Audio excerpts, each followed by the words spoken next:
What's up, guys? This is Zach with Upstairs Studio once again with another video. Today we're going to be talking about open back headphones and closed back headphones. What's the difference? What's their application? And which one should you look at?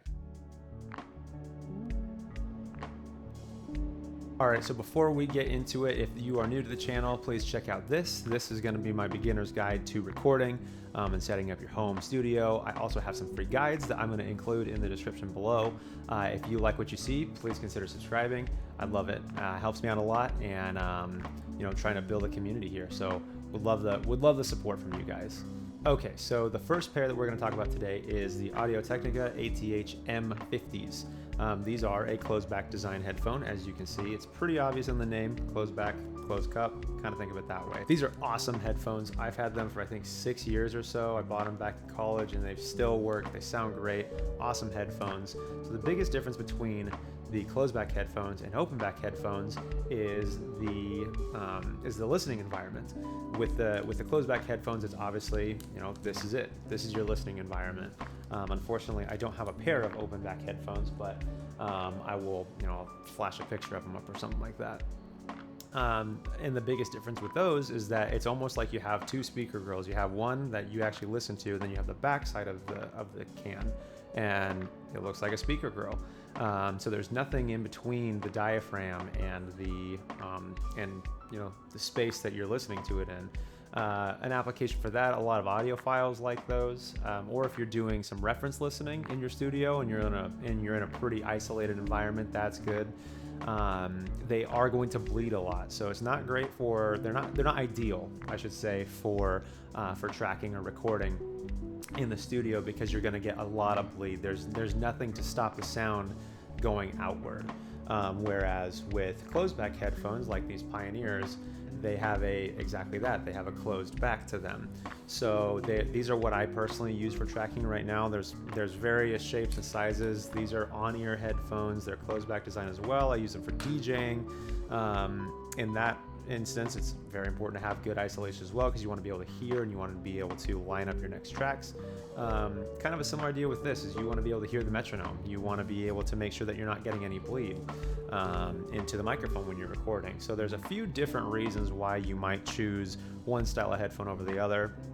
You definitely want to make sure they're comfortable, which is part of why I got these. They have really, really nice big cups. They don't swivel, but that's okay. I don't really need to wear them around my neck very much. They're either on my head or on my desk.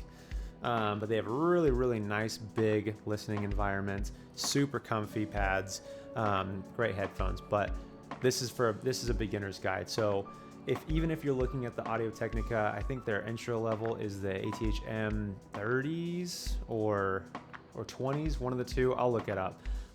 They're great headphones. You really can't go wrong with Audio-Technica. This isn't a sponsored video or anything, but they're great headphones. I've had mine for a long, long time. I've had a couple pairs of them. My first pair, I think it was the 30s, and I liked them so much. I gave them to my roommate because I had bought these, and they're solid headphones. You really can't go wrong. So going back to the closed back headphones, I think they're the most beginner friendly type of headphone that you can get, because they're a little more versatile. And when every dollar counts and you're starting, you want to make sure that if you're spending $120, $100 or whatever on a pair of headphones, that it's gonna count. You don't want to buy them like, oh shoot, I need to have another pair of headphones because now I'm getting headphone bleed in my mixes or in my recordings. If you're not really doing a ton of recording with a microphone and you're primarily doing just direct input, or you're doing a lot of MIDI, then it might not matter so much, and then you have a little more freedom with what you want to do. Personally, though, I did start doing predominantly MIDI recordings and DI and things like that, and it didn't really matter as much. I still went with the closed back design because I knew in the future I was going to want to have something that I could use for tracking. And like anything else, if you treat your stuff well, it's going to take care of you. And now I have a lot of headphones that I have options for. If it's just for tracking, I personally don't really mind too much, but I do like to have options for my talent if they want to have a pair of Audio-Technicas, or if they like the more deep sound of the Pioneers, depending on the type of music that we're doing, they have choices. And that's part of why I went ahead with getting the closed back design. Also, I was in college. I wanted to be able to keep all that to myself with roommates, whatever.